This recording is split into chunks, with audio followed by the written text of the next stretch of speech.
de le croire. Donc, Romains chapitre 8, verset 3 nous dit ceci, Dieu a condamné le péché dans la chair en envoyant à cause du péché son propre Fils dans une chair semblable à celle du péché. Attention, quand on parle de la chair, de quoi on parle? En fait, on parle de l'âme et du corps. Dans la parole de Dieu, la chair, c'est l'âme et le corps, ce qui est charnel. Nous naissons d'une naissance humaine, naturelle, charnelle. Nous naissons âme vivante, dira le livre de la Genèse, et il faudra rencontrer Dieu pour devenir un esprit vivifié. Ça, c'est l'épître de Paul qui en parle. Nous passons d'une âme vivante à un esprit vivifié. Lorsque nous naissons de la chair, notre esprit est mort, c'est-à-dire qu'il n'a pas de relation avec Dieu, il n'a pas de régénération, il n'est pas vivant en Christ. Il est tout simplement, on va dire, hors circuit par rapport à Dieu, hein. Et donc, je vais reprendre ce verset pour qu'on l'entende bien. Dieu a condamné le péché dans la chair en envoyant à cause du péché son propre Fils dans une chair semblable à celle du péché. Et je rajoute, et cela afin que la justice de la loi fût accomplie en nous, qui marchons non selon la chair, mais selon l'esprit. Si vous n'êtes pas très clair sur le sujet entre la chair et l'esprit, vous retournez sur ma chaîne YouTube et quand vous avez des petits quarts d'heure ou 20 minutes, vous avez un peu de temps, allez chercher sur la playlist dans l'identité chrétienne. Il y a beaucoup d'enseignements sur comment marcher par la chair, qu'est-ce que ça veut dire, discerner entre la chair et l'esprit, c'est quoi la chair, c'est quoi l'esprit, comment est-ce qu'on marche par l'esprit, parce que tout ça, ce sont des fondamentaux qui ont déjà véritablement été donnés, donc je ne reviens pas là-dessus, mais il est utile d'y revenir si ce n'est pas clair pour vous. Donc le corps, c'est-à-dire le corps, je redis, la chair et le sang, hein. Euh, le sang, parce que l'âme est dans le sang. Donc on pourrait dire la chair, c'est-à-dire le corps et l'âme, hein. Euh, le corps donc n'est pas en soi entaché de péché. Le péché, il réside dans la volonté qui se soustrait au dessein de Dieu et dans la connaissance qui se coupe de la connaissance de Dieu. Donc c'est ça le péché. Il réside dans la volonté qui se soustrait au dessein de Dieu. Je ne pense pas que ce soit ce visuel-là, c'est le 22. C'est la volonté qui se soustrait au dessein de Dieu, hein. C'est-à-dire que notre volonté, elle ne suit plus. Voilà, elle ne suit plus ce qui se passe. Et vous voyez, c'est quoi? Eh bien, ce péché-là, alors j'ai mis un visuel pour que vous puissiez vous y retrouver. On va le laisser un petit moment parce qu'il est intéressant. Mais le péché, souvent on parle des conséquences du péché. Mais le péché, c'est parce que la volonté de l'homme, elle se soustrait. Vous vous souvenez qu'on a un libre arbitre, mais que notre volonté aujourd'hui, elle n'est plus si libre que ça. Elle a besoin de retrouver sa liberté parce que la volonté, elle est infiltrée et elle est souvent sous domination de l'ennemi, du démon, du diable, appelez ça comme vous voulez. En tous les cas, les ténèbres sont là et elles sont là. Ce péché, il est là. Et vous savez, quand on était tout petit, moi je me souviens, moi j'ai connu Jésus à 4 ans, donc j'étais très très petite, mais on chantait des petits chants dans les. Merci de me remettre le visuel. On chantait des petits chants qui disaient qu'on avait ou le cœur tout blanc ou le cœur tout noir. Et en fait, ce visuel, il m'a fait penser à ça. Il m'a fait penser au fait que Jésus frappe à la porte et puis il veut savoir si ton cœur il est tout blanc ou s'il est tout noir. Mais vous savez, c'était pas une petite chanson comme ça, mine de rien. C'est parce que le fait d'être contre Dieu, par nos actes, par nature, par la transgression de la loi, par le côté de la rébellion universelle, eh bien oui, tout cela, ça demandait la punition, c'est-à-dire la correction, hein. Parce que la connaissance qui se coupe de la connaissance de Dieu, nous l'avons vu précédemment, elle est corrompue. Hors de Dieu, c'est la corruption. C'est le royaume de Dieu ou c'est le royaume de l'ennemi, du diable. Il n'y a pas autre chose que ces deux royaumes-là. Alors, où nous sommes avec Jésus, ou nous sommes contre Jésus. Mais c'est pas autre chose que ça. Donc, il y a ces deux facultés qui ont été touchées et qui sont corrompues par l'ennemi, et il faut le savoir.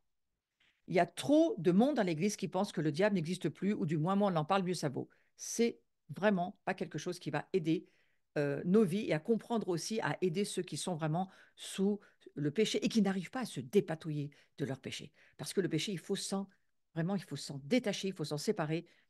Et c'est pas en le faisant par la force humaine qu'on va y arriver. On sort du péché quand on voit qui on est, quand on voit ce que Christ nous propose, quand on se soumet au protocole de Dieu pour la liberté, c'est là où on se rend compte que ce n'est pas nous qui le faisons, c'est Dieu qui le fait pour nous. Parce qu'au fond, en Jésus-Christ, il l'a déjà fait pour nous. Mais maintenant, il va falloir qu'on accepte ce que Dieu nous propose, qu'il envoie un fils qui va nous rendre notre liberté, qui va nous redonner une nature qui va faire qu'on va avoir la capacité non seulement de ne plus pécher, mais maintenant même de libérer la gloire de Dieu et de plus en plus ressembler à Christ et de pouvoir libérer la substance de la foi du royaume et ce que Dieu veut faire au travers de nous, ça va être possible. Mais si vous ne croyez pas qui vous êtes, vous n'y arriverez jamais. Parce que vous devenez ce que vous contemplez. Donc contemplez-vous comme un saint et pas comme un pécheur, et ça va beaucoup changer votre façon de vivre. Donc on voit que le Fils de Dieu incarné, le Christ, il a ensuite porté sur le bois nos fautes, dans son corps. Et on va le lire dans ce verset. Lui, c'est-à-dire le Christ, qui a porté lui-même nos péchés en son corps, sur le bois, afin que, mort au péché, nous vivions pour la justice. Lui, par les meurtrissures duquel vous avez été guéris. Quel verset impressionnant. Le moment où on se met à croire, on a de plus en plus la foi pour croire ce verset, notre vie prend des capacités impressionnantes, à la fois pour nous, mais aussi pour les autres. Mais vraiment, Christ, dans ce verset, il est clair. C'est écrit, il a porté nos péchés dans son corps, sur le bois. Et il est mort pour que nos péchés retombent sur lui et plus sur nous. Donc, ça sera le moment de commencer à croire que le péché est sur Christ et plus sur nous, a été sur Christ, en tous les cas quand il est mort sur la croix pour nous. Et vous savez que cette mort, elle est toujours valable, éternellement valable. Le sang de Christ est une garantie pour nous. Donc, on va remarquer que le péché, il réside dans la volonté de l'homme. C'est beaucoup, beaucoup là où le péché se trouve. Il se trouve dans la volonté de l'homme qui se soustrait à la volonté de Dieu et dans la connaissance coupée de Dieu. Ces deux facultés sont extrêmement importantes à comprendre. Le fait qu'il va vraiment avoir dans sa volonté, c'est là où se situe le problème pour l'homme. C'est dans sa volonté. Parce que sa volonté, Paul va le dire d'une manière magistrale dans Romains 7. Paul va dire, je veux faire le bien, mais je n'y arrive pas, je ne le fais pas. Et le mal que je ne veux pas faire, je le fais. Mais pourquoi ça m'arrive? Pourquoi je ne peux pas faire le bien que je veux faire? Et pourquoi le mal que je ne veux pas faire, je le fais? Pourquoi? Qu'est-ce qu'il y a? Qu'est-ce qui se passe? Et il va donner une réponse magistrale, Paul. Parce que le péché habite en moi. Vous voyez, ce n'est pas un concept intellectuel. Ce n'est pas une idée qui amènerait une idéologie du reste. Non, c'est une réalité spirituelle vraie que le péché, c'est-à-dire Satan et ses démons, habitent dans l'homme et que les démons qui vivent en nous nous dominent jusqu'à ce que nous les mettions dehors et nous dominent. Ça, c'est le sujet de ma journée de samedi. Hein. Nous avons la responsabilité de la connaissance de la vérité. Quand Jésus va dire guérir les malades, chasser les démons, il en parle sans arrêt, chasser les démons, guérir les malades. J'ai remarqué que bien souvent, il met d'abord chasser les démons, guérir les malades après. Dans l'Église, on oublie toujours chasser les démons, on parle que de guérison des maladies. Parce qu'il y a une espèce de honte à vouloir dire que Jésus chasse les démons des corps humains. Il n'y a aucune honte à l'avoir. Lui, Jésus nous a dit, la honte, vous savez ce qu'il faut en faire? C'est la Bible qui nous dit, méprisez-la. Méprisez la honte. Jésus l'a fait. Il était sur la croix, il a méprisé la honte. La honte, c'est pas son souci. Son souci, c'est la liberté pour l'homme. De retrouver quoi? Quelle liberté? La liberté de ne plus pécher, frères et sœurs. Et d'abord celle-là. La liberté de nouveau de pouvoir être en relation avec un Dieu qui nous aime, un Dieu qui est notre Père, qui veut révéler son cœur d'amour pour nous. Parce qu'attention, dans tout ce sujet, il est question de l'amour de Dieu, d'un Père qui veut retrouver sa famille, d'un Père qui veut retrouver aussi, lui, une relation avec l'humanité, parce qu'il en a besoin, parce qu'on est son désir à Dieu. Il nous a créés par plaisir, pas parce qu'il avait besoin de nous, contrairement à ce qu'on pourrait croire. Il n'y a pas besoin de nous pour. Non, c'est que du plaisir et c'est que finalement un immense honneur pour nous de nous faire participer à sa nature.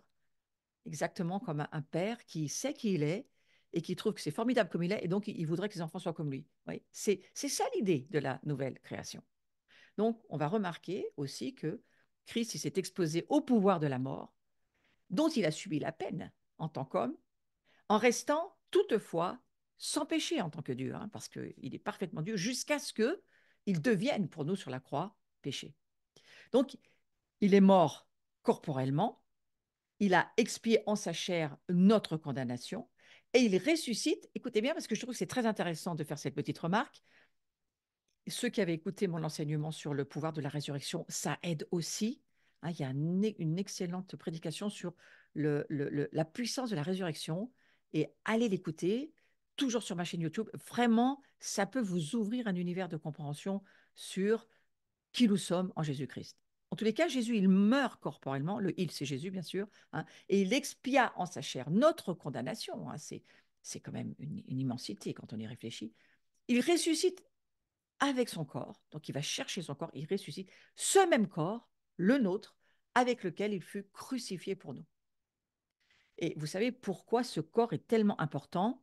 J'ai relu certains écrits d'Irénée cet après-midi, j'en reparlerai plus tard parce que je ne peux pas trop mélanger les deux enseignements, mais Irénée a été un de ceux qui a vraiment saisi l'importance de la récapitulation, c'est-à-dire de l'incarnation qui est tellement importante pour nous. Parce que le fait de comprendre l'importance du corps, ça nous fait aussi comprendre le, on n'est pas seulement là à attendre que nos péchés soient pardonnés, que Jésus revienne et on monte dans les nuages, on va vivre avec Dieu dans les nuages. Non, non, c'est pas ça du tout. Il y a un millénium qui nous attend. Nous allons nous sommes déjà, mais nous allons être en plénitude, en complétude, cette nouvelle création. Nos corps vont être glorifiés. Vous m'entendez? Nos corps, pas seulement nos esprits.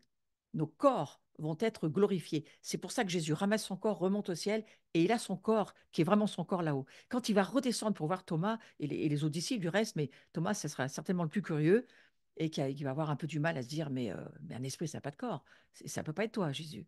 Jésus lui monte les trous, il dit, si, si, c'est mon corps, regarde. Moi, je me suis posé la question, je me suis dit, mais je pense que, il me semble que quand on va voir Jésus nous-mêmes, je suis sûr qu'il aura encore les marques pour montrer la gloire de ce qu'a été cette croix. Ouais. Et je pense que c'est comme ça qu'on va le reconnaître aussi. Et oui, il a ses marques sur lui. Et nous aussi, d'une certaine manière, on a des marques sur nous. Il faut parfois se dire, Christ aussi a ses propres marques. Ouais. Donc il ressuscite avec ce même corps, et c'est important de voir ce corps ressuscité, parce que ça nous amène au royaume messianique, et ça nous amène dans le millénium, et ça nous amène à comprendre que nous aussi, nous allons régner avec Christ pendant ces fameux 1000 ans. Et c'est quelque chose, il faut commencer à laisser germer dans notre esprit, parce que cette résurrection, où il ressuscite sans péché, devenu hors de portée de la mort, spirituelle, céleste, cette résurrection-là, c'est aussi la nôtre. Alors, nous le vivons pour le moment à l'intérieur de nous-mêmes. Le royaume, il est à l'intérieur de nous. C'est notre être interne qui vit une véritable révolution. Mais il faut se préparer aussi à ce que nos corps soient glorifiés. Et ça, c'est une autre histoire pour plus tard. Mais elle commence quand même déjà maintenant, parce que Jésus, il nous le dit, hein, euh, il est le Christ qui devient le Père d'une nouvelle humanité, une humanité kainos, une humanité au-delà de notre humanité charnelle. Il y a des réalités dans l'invisible que nous pouvons voir, que nous pouvons croire, et que nous sommes prêts à devenir, et s'il le faut, nous le deviendrons directement. Mais il faut se préparer à cela, parce que la foi, c'est vraiment le moteur pour vivre dans la vie spirituelle. Il n'y a rien sur la foi. On ne peut pas plaire à Dieu sur la foi. C'est impossible de plaire à Dieu sur la foi. Donc, ô combien il faut prendre la parole de Dieu et s'en servir pour comprendre quels sont les objectifs de Dieu, qu'est-ce que Dieu veut pour voir notre foi grandir et voir grandir en nous cette nouvelle création que nous sommes, qui démarre comme une semence incorruptible, mais qui est censée finir. Si vous avez écouté mes cours précédents alors c'était des cours très rapides on va dire, dans la croissance et dans la révélation, mais moi je nous ai fait passer carrément dans certains cours de la semence à l'arbre de vie, en disant finalement, nous sommes cet arbre de vie. Moi, c'est ce que je vois. Je vois que nous sommes le corps du Messie. Si le corps, arbre de vie, est la tête, et nous, le corps, la tête est l'arbre de vie, le corps est l'arbre de vie. Donc, il y a quelque chose en moi qui me dit, nous sommes appelés à être cet arbre de vie, nous sommes appelés à être, non pas cette source, mais ces fleuves d'eau vive pour ce monde, nous sommes appelés à être à la ressemblance de Christ. Pour cela, frères et sœurs, il faut lire, manger le rouleau de la parole. Et alors que nous le mangeons, nous le vivons, nous le pratiquons, nous le devenons. Donc, oui, tout nous a été donné, maintenant il faut se l'approprier. C'est comme je le disais tout à l'heure, Josué. Josué pensait que le pays des promesses, finalement, le pays de Canaan, ça y est, Dieu lui avait donné. Puis il a vu que ben non, il y a des bagarres, il y a des combats, il faut faire la guerre. Et d'ailleurs, le Seigneur lui dira d'une façon très claire, Josué, tu as laissé des ennemis dans ton camp, tes pères ont laissé des ennemis dans ton camp, et bien maintenant, il faut les combattre, et je te préviens, ils sont plus forts que toi. C'est pas très bonne nouvelle pour Josué, hein, parce que c'est quand même ce que dit l'Écriture, mais le Seigneur va lui dire, Josué, si je suis avec toi, je suis plus fort qu'eux. C'est ça la différence. Donc, on a intérêt à ne pas être tout seul dans notre combat. Et je vous dis cela parce que dans vos propres combats, frères et sœurs, nous ne sommes pas tout seuls. Mais attention, n'oublions pas que ce n'est pas nous qui combattons. Pas du tout. Nous combattons depuis la victoire de Christ. Nous combattons parce que Christ a eu la victoire. Et on a tellement tendance à l'oublier. On a tellement tendance à ne pas croire et à finalement, au bout d'un moment, on se fait avoir parce qu'on se met peut-être à prendre un peu les choses en main, à prendre le contrôle des choses parce que parfois je trouve que Dieu va pas si vite ou il fait pas vraiment comme j'ai envie ou ben moi je trouve que je vais pas faire comme ça. Et puis c'est là qu'on se rend compte que mieux vaut se laisser conduire par l'esprit. Et des fois, j'ai beaucoup de compassion pour Moïse, parce que je trouve que Moïse a été extrêmement patient. Je me serais énervé beaucoup plus que lui. Et je suis pas très sûre que j'aurais fait toutes ces années dans le désert, moi. Et je suis pas très sûre que je serais arrivée au bout. Même pas au bout de voir la terre promise dans laquelle, d'ailleurs, il n'est pas rentré, hein. Mais vous voyez, je ne suis pas sûre. La patience, hein, voilà. Donc cette incarnation, elle nous apprend toutes ces choses. Alors, on va voir que ce Christ, je reviens à mon sujet, qui est devenu le Père de cette nouvelle humanité, il va s'appeler le dernier Adam ou le second Adam, mais il va s'appeler le dernier Adam d'une certaine manière. Le premier homme, Adam, et j'aime beaucoup ce passage parce qu'il est tellement clair. Il a été fait âme vivante. Oui, ça, c'est dans la Genèse. Nous naissons de nature, on va dire humaine, naturelle, âme vivante. Mais le dernier Adam, c'est un esprit qui donne la vie. Le premier homme est issu du sol, il est terrestre. Je ne vous lis pas tout le passage, c'est beaucoup trop long, mais je vous ai mis l'essentiel. Le premier homme, il est issu du sol, il est terrestre. C'est notre histoire. Le second homme, lui, c'est-à-dire Jésus. Homme, vous voyez, c'est homme, c'est-à-dire il a une incarnation, il a une âme, il a un esprit, il est comme nous. En fait, c'est ce que va dire Irénée. Irénée va dire, Dieu se fait homme pour que l'homme se fasse Dieu. C'est pour que nous puissions comprendre que lorsque nous voyons Christ, c'est nous que nous voyons. Il est venu nous dire, voilà comment doit vivre la nouvelle création. Voilà, c'est comme ça. Voilà. Donc, le second homme lui vient du ciel, et de même que nous avons revêtu l'image du terrestre, il nous faut revêtir aussi l'image du céleste. Donc, cette nouvelle création de l'homme, c'est le fait de revêtir. Alors, on va y passer beaucoup de temps, hein, parce qu'il y a beaucoup de choses à voir, mais on va revêtir l'homme céleste. On est déjà l'homme céleste, on l'est déjà.